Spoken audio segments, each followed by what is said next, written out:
बता दूँ है भाई, कितने पैसे दोगे? फ्री में सुनते हो आगे। यूनिवर्सिटियों में कोई लेक्चर देते हैं ना, एक एक लेक्चर के एक एक घंटे के ठीक ठाक पैसे मिलते हैं, और लोग मौलवियों को पूरा निचोड़ के जाते हैं, और उसके बाद क्या करते हैं, थोड़ा सा कहीं दाएं बाएं हो गया, उन्हीं के खिलाफ फतवे लगाना शुरू कर देते हैं। ठीक है। आज मुसलमानों की सबसे बड़ी समस्या इस कौम के मौलवी ही हैं, जो मुस्लिम कौम की इल्मी तरक्की पर सांप की तरह कुंडली जमाए बैठे हैं। वे चाहते ही नहीं कि कोई अल्लाह, नबी और कुरान के युगों पुराने जंजाल से निकलकर दुनियावी इल्म की बिना पर कायनात के बारे में सोचे।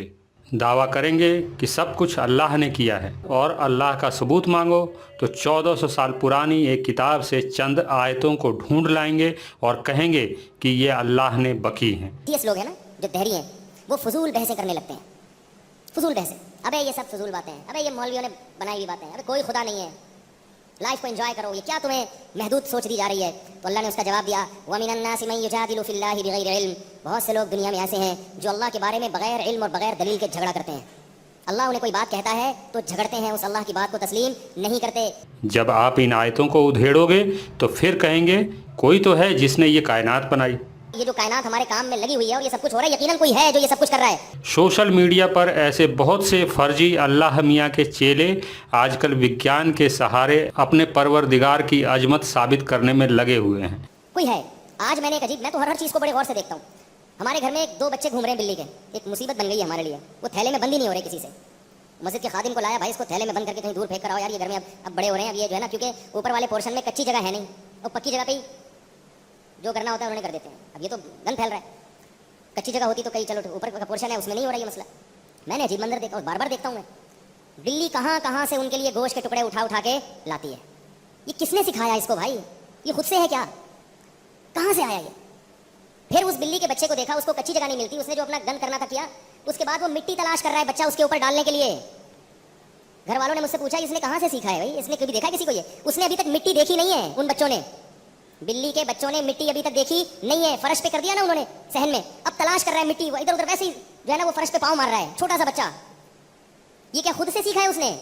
उसे जहाँ जहाँ बदबू आ रही है वो कह रहा है इसको छुपाओ, और बिल्ली उस वक्त तक अपनी गंदगी पर मिट्टी फेंकती रहती है जब तक बदबू आना खत्म नहीं होती।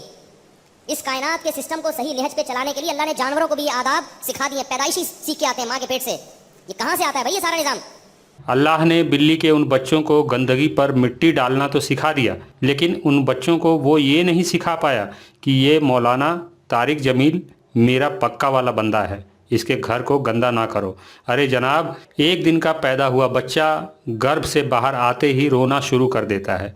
क्या उसे किसी अल्लाह ने ये सिखाया कि बेटा कोख से निकलते ही रोना शुरू कर देना? यदि अल्लाह बच्चे को रोना और बिल्ली को गंदगी पर मिट्टी डालना सिखा सकता है, तब वो ये भी तो सिखा सकता है कि गर्भ से बाहर आते ही बच्चा अल्लाह अल्लाह पुकारना शुरू कर दे और बिल्ली का बच्चा तुम्हारे घर में ना हगे। मदरसे के फर्जी ज्ञान से अलग अगर आप थोड़ा भी साइंस का इल्म हासिल किए होते तो आपको मालूम होता कि जीव की बहुत सी आदतें जिनसी तौर पर अगली पीढ़ी में ट्रांसफ़र होती हैं, जो उसके विकास क्रम से उसे हासिल होती हैं।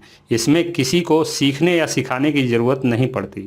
पहली बात, ये बात ही गलत है कि साइंसदान अल्लाह को नहीं मानते। साइंसदानों की अक्सरियत अल्लाह के वजूद को मानती है। साइंटिस्ट की अक्सरियत अल्लाह के वजूद को मानती है, ये दावा भी फर्जी है, क्योंकि अब तक हुए टॉप वैज्ञानिकों के समूह में मुस्लिम साइंसदानों की तादाद लगभग 0 ही रही है। इसलिए ये कहना कि ज़्यादातर वैज्ञानिक अल्लाह को मानते हैं सरासर झूठ है। और अगर फ़र्ज़ कर लो कि साइंसदान अल्लाह को नहीं मानते, थोड़ी देर के लिए फ़र्ज़ कर लो, तो अब आप मुझे एक बात बताओ, क्या आप साइंसदानों से इसलिए मुतासिर हो रहे हो कि उन्होंने ऐसी ऐसी चीज़ें ईजाद की तो ये तो कमाल है इनका ना, और आप मानते हो कि ये चीज़ें किसी साइंसदान के बगैर ईजाद नहीं हो सकती, इसलिए साइंसदानों से आपको बड़ी मोहब्बत भी हो गई, उनकी अकीदत भी दिल में, उनकी अजमत भी, उनका वजूद भी आपकी समझ में आ गया। लेकिन ये आप मान रहे हो कि ये जो साइंसदान है ना, इतना ज़हीन जिसने ये छोटी सी चीज़ बनाई, ये साइंसदान खुद से बनाए। हैरत है या नहीं? अरे जनाब, उन साइंसदानों को आपके अल्लाह ने ही बनाया, इस बात का सबूत कौन देगा? जिसके दिमाग में लाखों करोड़ों अरबों सेल्स हैं, एक एक सेल कुदरत का एक बेहतरीन शाहकार इंसान एक सेल नहीं बना सकता।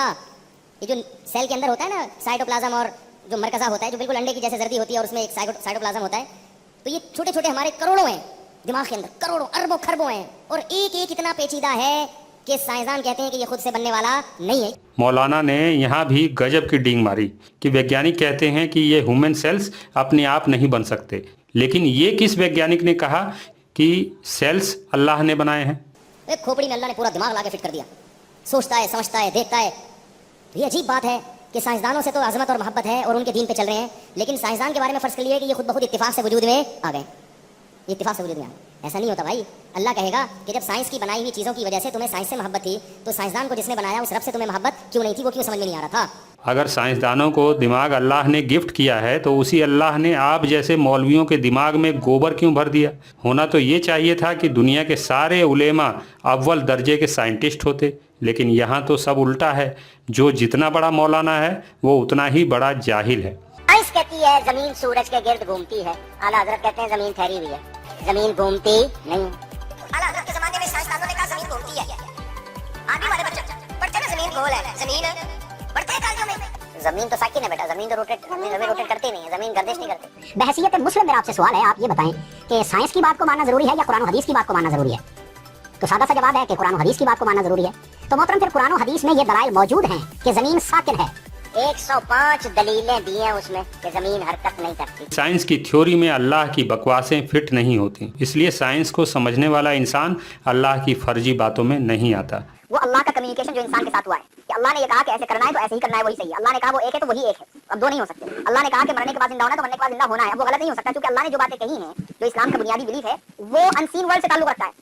वो हमारे जुरिसडिक्शन, हमारी आंखों और कानों और हमारी अकल के जुरिसडिक्शन से बाहर है। हमारे पास सिर्फ वही तरीका है कि हम उस पर आंख बंद करके यकीन कर लें, क्योंकि वो हमारे क्रिएटर का हमारे साथ कम्युनिकेशन है। देखा आपने, इसे कहते हैं जहालत की इंतहा। अल्लाह को समझना हो तो कुरान से समझिए, वरना वो समझ नहीं आएगा।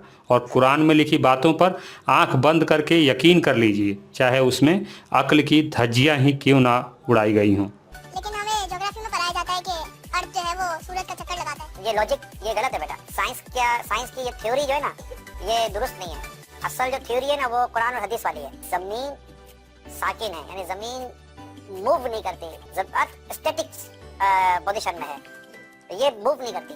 यही है इस्लाम की सच्चाई, जहां अक्ल के लिए कोई जगह ही नहीं। बस 1400 साल पुरानी एक किताब में लिखी फर्जी बातों पर जिंदगी न्यौछावर करते चले जाना है। यही वजह है मुसलमानों की अक्ल ज़माने में बहुत पीछे रह गई। अल्लाह ने जमीन को पैदा किया तो ये कांपने लगी। रब करीम ने पहाड़ बटोरे मीठे बना के इसमें लगा दिए, पहाड़ बटोरे मीठों के किले बना के लगाए, जमीन ठहर गई। जब हुजूर ने कह दिया ठहर गई तो मैं कैसे मान जाऊं? क्या है कि लोग इन बातों की तरफ तवज्जो नहीं करते, एक साइंसदान और अंग्रेज की बात को मान रहे हैं, जबकि कुरान और हदीस के दलाइल को नहीं मान रहे। मोहब्बत वालों के लिए ये दलील कि जमीन हरकत नहीं करती, क्यों नहीं करती? इसलिए कि मुस्तफा उस पे आराम कर रहे हैं।